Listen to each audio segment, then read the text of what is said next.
안녕하십니까. 저는 고려 21 행정사 사무소의 임면 행정사입니다. 오늘은 과거에 음주운전 중에 교통사고를 야기해서 그것을 원인으로 그것을 혐의가 인정이 전부가 되어서 형사 재판을 받고 징역형의 집행유예 선고가 확정이 되고 나서 그 징역형의 집행유예 기간 중에 음주운전을 하고 음주 측정 거부를 하고 또 경찰 공무원 등에 대해서 공무 집행 방해를 한 건에 대해서 오늘 징역형의 실형 선고가 된 언론 보도된 사실관계를 바탕으로 해서 작년 2021년 11월 25일에 헌법재판소에서 구 도로교통법 제148조의 2 제1항 음주운전 2회 이상을 한 경우에 가중처벌하고 있는 그 조항, 그 부분에 대해서 위헌 결정을 한 사실이 있는데, 이와 같이 음주운전 2회 이상의 경우에 가중처벌하고 있는 그 조항에 대한 위헌 결정의 그 효력이 과거에도 음주운전, 이번에도 음주운전, 이러한 경우에만 적용이 되는 것인지, 오늘 살펴볼 언론보도 내용처럼 과거에는 음주운전, 이번에는 음주 측정 거부, 이러한 경우에도 위헌 결정의 효력이 미치는지에 대해서 살펴보고, 그리고 이 사건은 징역형의 집행유예 기간 중에 또다시 징역형의 실형 선고를 받았는데 그 실형 선고의 효력이 어떻게 되는지, 그리고 이 형사 피고인은 여기에서 항소 포기를 하고 그대로 있을 것인지 아니면 항소를 할 것인지, 이러한 것들을 중심으로 해서 언론 보도 사실관계를 바탕으로 그 쟁점 중심으로 해서 살펴보도록 하겠습니다. 네, 오늘 영상의 내용이 도움이 되었다면 구독, 좋아요 부탁드리겠습니다. 그리고 이 영상의 끝부분에는 관련 영상이 연결되어 있으므로 필요시에는 참고하시기 바랍니다. 네, 먼저 제목을 보시면 음주 측정 거부, 경찰관 폭행, 래퍼 장용준 징역 1년 실형이라고 되어 있습니다. 그 내용을 보시겠습니다. 경찰의 음주 측정 요구에 불응하고 경찰관을 폭행한 혐의로 기소된 래퍼 노엘 22세 본명 장용준이 1심에서 징역 1년의 실형을 선고받았다. 1심에서 징역 1년입니다. 실형입니다. 서울중앙지법 형사사단독 신혁재 부장판사는 8일 오늘입니다. 도로교통법 위반, 무면허 운전 등 혐의로 기소된 장 씨에게 이 같은 판결을 선고했다. 그래서 형사재판을 했고 단독 판사입니다. 예, 단독 사건입니다. 형사 단독. 여기에서 판결을 했는데, 최종 선고를 했는데 징역 1년 실형을 선고했다. 징역형의 집행유예가 아니고 실형을 선고받았다라는 것이고요. 재판부는 피고인이 음주운전으로 징역형의 집행유예를 선고받고서도 그 기간이 있었다는 얘기죠. 자중하지 않고 음주 측정을 거부하고 이 사건 범행을 저질러 죄질이 무겁다며 실형 선고가 불가피하다고 지적했다. 이렇게 되어 있는데요. 일단은 이 행위에 대해서, 구체적인 행위에 대해서 행위가 뭐 죄질이 무겁다 이렇게 볼 수도 있겠지만, 일단 법리적으로도 징역형의 집행유예 기간 중에는 일단 징역형의 집행유예 선고가 불가능합니다. 그렇기 때문에 벌금형 아니면 징역형의 실형만 남는 것이죠. 그러면 여기서 징역형의 실형을 선고할 것이냐, 벌금형을 선고할 것이냐, 이것은 법관의 재량 판단 사항이라는 얘기입니다. 그래서 여러 가지를 죄질이라든가 여러 가지를 고려할 때 벌금형은 아니니까 그러면은 이제 징역형의 실형이지 않느냐, 이렇게 나오는 것이죠. 다만 재판부는 일부 범행에 자신의 잘못을 인정하며 영장실질 심사를 포기하고, 전에 영상에서 말씀드린 것처럼 이 노엘에 대해서 영장 청구, 구속영장을 이제 신청을 했을 때, 경찰에서 신청을 했을 때 구속 전 피의자 신문, 영장 실질 심사를 할 때 잘못을 인정하고 반성한다고 하면서 이 영장 실질 심사에 출석을 하지 않았습니다. 그래서 영장 실질 심사에 포기하고 잘못을 인정함으로써 나의 죄값을 다르게 받겠다, 이런 취지인 것이죠. 영장 실질 심사에 응하지 않겠다, 이런 이유로. 그래서 이러한 것들도 이제 고려가 됐다는 얘기고, 피해를 회복하기 위해 노력하는 등, 여기에서 이제 경찰 공무원들에 대해서 이제 폭행 상해가 있었기 때문에 뭐 이러한 것들에 대해서 뭐 피해 회복에 노력을 했다라는 것입니다. 그래서 이러한 정상 참작 사유가 있어서 형량을 정했다라고 기재가 되어 있습니다. 그래서 이렇게 해서 징역 1년을 선고를 했다라는 것이죠. 대통령 당선인 비서실장인 장재원 국민의힘 국회의원의 아들인 장 씨는 작년 2021년 9월 18일 오후 10시 30분께 서울 서초구 반포동 성모병원 사거리에서 승용차를 몰다가 다른 차와 접촉사고를 냈다. 사고가 일단 있었고요. 그는 현장에 출동한 서초경찰서 소속 경찰관의 음주 측정 요구에 불응하고 경찰관을 머리로 들이받아 폭행한 혐의로 현행범 체포됐다. 공무집행 방해 뭐 이렇게 된 것이죠. 예, 그래서 당시에 뭐 여기에 무면 운전도 있었고 측정 거부도 있었고 그렇게 되어진 사안입니다.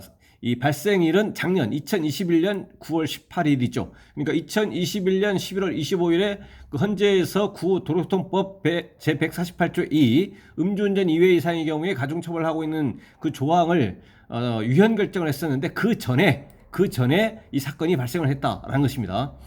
장 씨는 2019년에도 이 사건 사고가 발생하기 전인 2019년에도 서울 반포구에서 술에 취해 차를 몰다가 오토바이를 추돌한 혐의로 기소돼 그러니까 2019년에 이렇게 발생이 돼서 기소가 됐고 2020년 6월에 징역 1년 6개월의 집행유예 2년을 확정받았다. 그러니까 기소가 돼서 재판을 받아서 2020년 6월에 징역 1년 6개월에 집행유예 2년을 이제 선고를 받고 이게 확정이 되었다라는 것이죠. 그러면 2020년 6월을 기준으로 하면 집행유예 기간이 2년이니까 2022년 올해 2022년 6월까지가 집행유예 기간입니다. 2022년 6월까지가 집행유예 기간인 것이죠. 그래서 2022년 6월 집행유예 기간이 만료되기 전에 1심형 선고를 했기 때문에 여기서는 징역형의 집행유예가 법리적으로 그러니까 형법 규정에 의해서 아예 안 되기 때문에 벌금 아니면 징역형의 실형 그래서 징역형의 1년 실형 선고를 했다라는 것입니다. 그래서 그렇다면 이 1심은 징역형 1년을 선고했지만 지금 확정이 된 것이 아니죠. 근데 이게 만약에 확정이 된다면 어떤 일이 발생하느냐? 징역 1년의 형이 선고가 됐고 이게 확정이 된다면 징역 1년에다가 집행유예 기간 효력이 이 집행유예 2년이라고 하는 이 효력이 상실돼 버리기 때문에 앞에 선고된 징역 1년 6개월이 집행이 됩니다. 그러니까 결론적으로 이번 건에 대해서 징역 1년에다가 그 종전의 형인 징역 1년 6개월이 합산이 돼가지고 2년 6개월 동안 복역을 해야 됩니다. 그렇다면 이 사안에서 형사 피고인은 당연히 불복을 할 겁니다. 왜냐? 불복하지 않고 확정이 돼버리면 1년 더하기 1년 6개월 해서 2년 6개월 동안 복역을 해야 되기 때문에 그렇다라는 것입니다. 그런데 여기에서 불복을 하게 되면 2022년 6월을 도과해버리면 집행유예 기간이 만료된 이후이기 때문에 그때는 징역형의 집행유예 기간이 끝났다는 얘기죠. 징역형의 집행유예 기간이 끝나버렸기 때문에 그에 대해서 이 건에 대해서 벌금형도 선고할 수가 있고 징역형의 집행유예 기간도 선고할 수가 있고 징역형의 실형도 선고할 수 있다라는 얘기죠. 그러니까 벌금형은 선고할 가능성이 뭐 거의 없다라고 한다면 징역형의 집행유예를 선고할 수 있다는 얘기죠.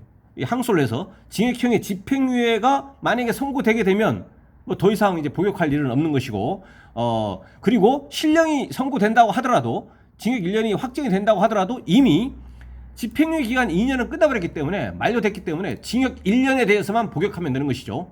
예, 그렇게 되는 것입니다. 그래서 뭐 형사 피고인은 당연히 이제 집행유예 기간을 도과시키기 위해서 이제 항소할 것으로 예상이 됩니다.